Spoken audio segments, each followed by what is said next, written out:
injusticia cometida en contra de uno es una amenaza en contra de todos. Justicia y perspectiva con Isabel Herrera.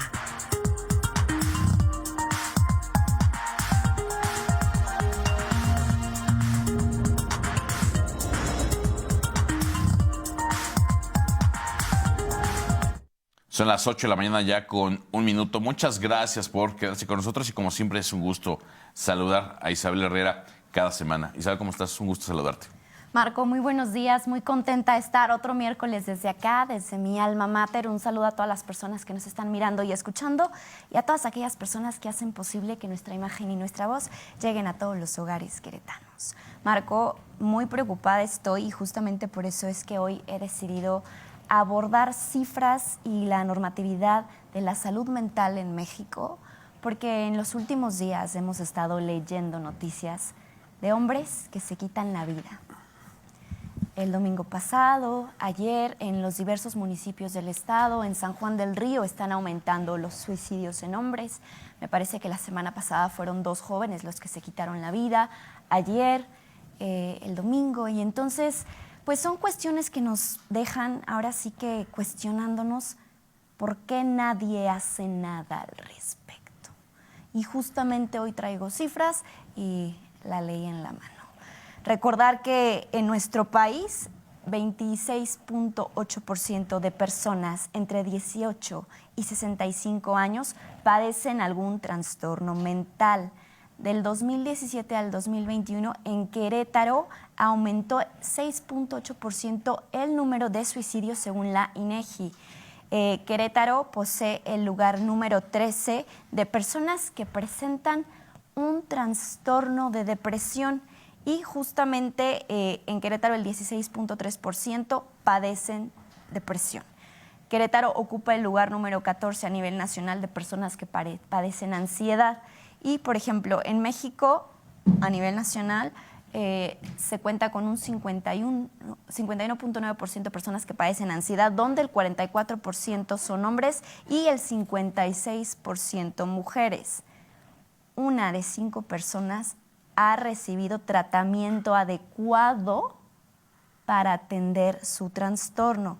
Querétaro se encuentra entre los primeros 6 lugares con mayores tasas de suicidio. Y hemos visto que en nuestro país, desde hace ya 3 décadas, se ha hablado de la precariedad, de las condiciones para atender la salud mental. Y justamente la pandemia y el aumento de consumo de sustancias han evidenciado la urgencia de atender la carencia que enfrenta el sector de salud mental.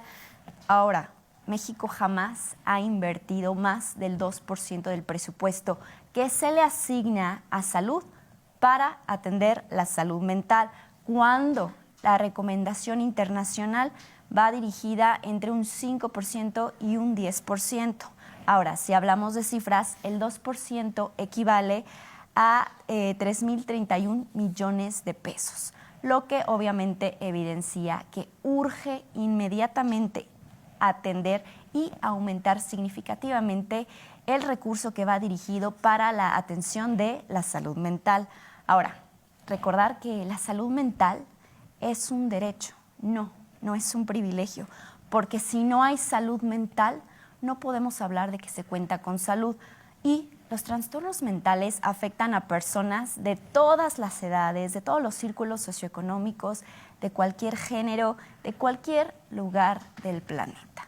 450 millones de personas se ven afectadas por un problema de salud mental que es lo que dificulta que se desarrollen en su día a día, según la Organización Mundial de la Salud, y 1 de 4 personas padecerá un trastorno mental. Justamente la Organización Mundial de la Salud define la salud mental como un estado de bienestar en el cual el individuo se da cuenta de sus propias aptitudes, donde puede afrontar las presiones normales de la vida, puede trabajar productiva y fructíferamente y es capaz de hacer una aportación, una contribución a su comunidad. Porque no hay derecho a la salud si no se atiende la salud mental, si no está cubierta. Y obviamente se encuentra comprometido el derecho a la salud mental por la falta de recurso que se le destina, porque si no hay recurso no se puede cubrir el salario de las personas que justamente atienden a quienes padecen alguna enfermedad, algún trastorno de la salud mental o del comportamiento. Y recordar que los estados deben de garantizar este derecho a la población, obviamente a través de programas de prevención, de políticas públicas, de promoción, y se tiene que destinar recurso y obviamente invertir en este recurso. Aquí la pregunta que yo le dejo al aire, usted que me está mirando y escuchando, es ¿por qué la salud mental para usted no es una prioridad para nuestro Estado, para nuestro gobierno? ¿Por qué? Cuando tenemos cifras tan fuertes, donde todos los días la realidad nos azota la cara diciendo que hay gente que opta por suicidarse porque ve una solución en quitarse la vida. ¿Por qué no son una prioridad estas personas? Conteste, mande mensajito. Y justamente la Organización Mundial de la Salud prevé que para el 2030 la salud mental será la primera causa de enfermedades en el mundo. Desde el 2020 se ha denunciado que los países solamente están destinando el 2% del presupuesto asignado para la salud para atender, pues obviamente, la salud mental. Ahora, cuando hablamos de derechos humanos estamos refiriendo que justamente esto está proporcionando los criterios con los que se van a evaluar las políticas públicas y los programas sanitarios que justamente buscan atender la salud mental, prevenirla, atenderla, y justamente la Declaración Universal de Derechos Humanos, que data de ahí, de 1948, refiere que toda persona tiene derecho a un nivel de vida adecuado que le asegure, así como a su familia, la salud, el bienestar y en especial la alimentación, el vestido, la vivienda, la asistencia sanitaria y los servicios sociales necesarios.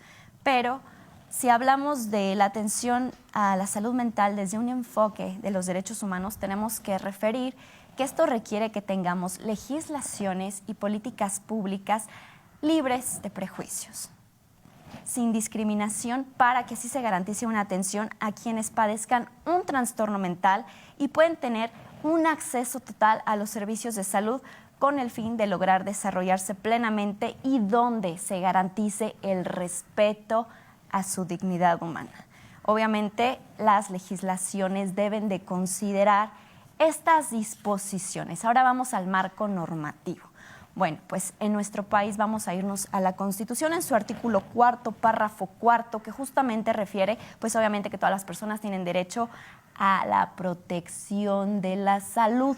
Pero también en este artículo 4 nos vamos a topar con la concurrencia de las facultades entre la Federación y las entidades federativas, así como las modalidades que van a garantizar el acceso a los servicios de salud, la cual debe de ser, aquí paren orejitas, garantizar la extensión progresiva, cuantitativa y cualitativa de los servicios de salud para la atención integral y gratuita de las personas que no cuenten con seguridad social.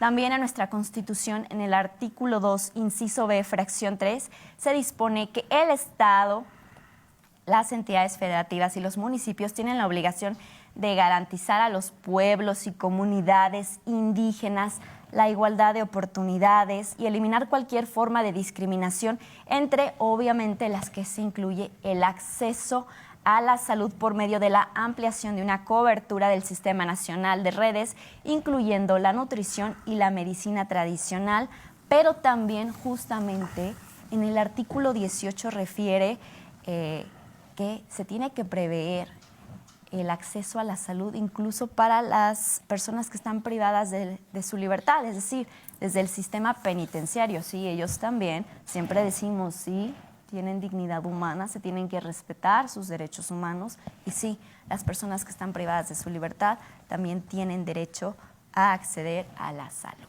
Y entonces nos tenemos que ir también a la Ley General de Salud, donde justamente en su artículo 2, fracción primera, dispone que el derecho a la protección de la salud tiene como objetivo el bienestar físico y mental de la persona para contribuir con el ejercicio pleno de sus discapacidades. Obviamente también nos vamos a ir al artículo 27, fracción sexta, al artículo 37, párrafo tercero, y de los más importantes en la Ley General de Salud es el artículo tercero, fracción sexta, que refiere que la salud mental es materia de salubridad general. Y en su artículo 72 también nos vamos a topar con que la atención de los trastornos mentales y del comportamiento deberá brindarse con un enfoque comunitario de reinserción psicosocial y con estricto apego a los derechos humanos de los usuarios de estos servicios. Pero, obviamente, en el capítulo 7 de la Ley General de Salud se contemplan las diversas facultades de la Secretaría de Salud, de las instituciones de salud y de los gobiernos de las entidades federativas para que atiendan los trastornos mentales y del comportamiento. ¿Cuántas personas no vemos en calle, justamente en situación de calle, que captamos, percibimos que están alejadas de la realidad, que no están ubicadas en tiempo y en espacio? ¿Qué pasa con esas personas? Esperamos a que se mueran, a que, como siempre, murieron de un infarto en la calle, ya nada más no amanecieron. Ellas también cuentan, aunque no voten.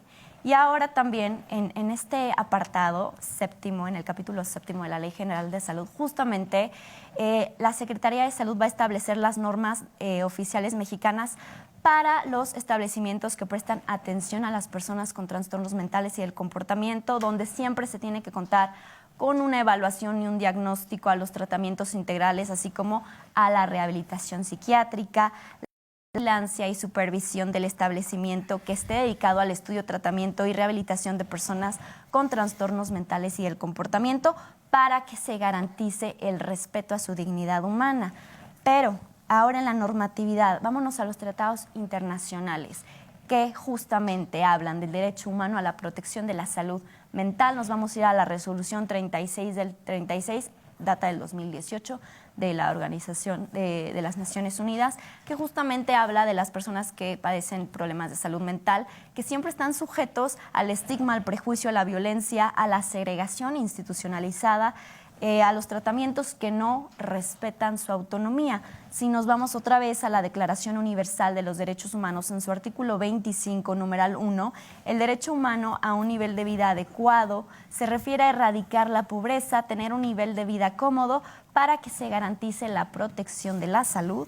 Y si nos vamos al Pacto Internacional de Derechos Sociales, Económicos y Culturales, en su artículo 12 se dispone el derecho humano a la salud física y mental que deben de garantizar los estados para su plena efectividad, que consiste no solo en la prevención, sino también en el tratamiento y la reacción y creación de condiciones que aseguren la asistencia de los servicios médicos a todas las personas, como debe de ser, sin discriminar a nadie.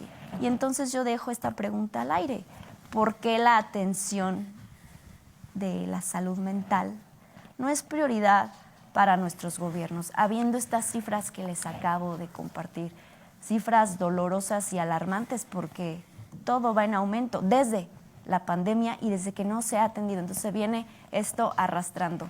Yo me despido con eso hoy, Marco. Muy interesante, y ojalá la autoridad tome nota de los datos que acabas de compartir. Porque cómo le invierten a otros rubros, ¿verdad? ¿Qué tal el estadio de la corregidora? Pero bueno, Bueno. muchas gracias, Isabel. Nos vemos la próxima semana. Claro que sí, Marco. Hasta entonces. Pausa y regresamos con ustedes.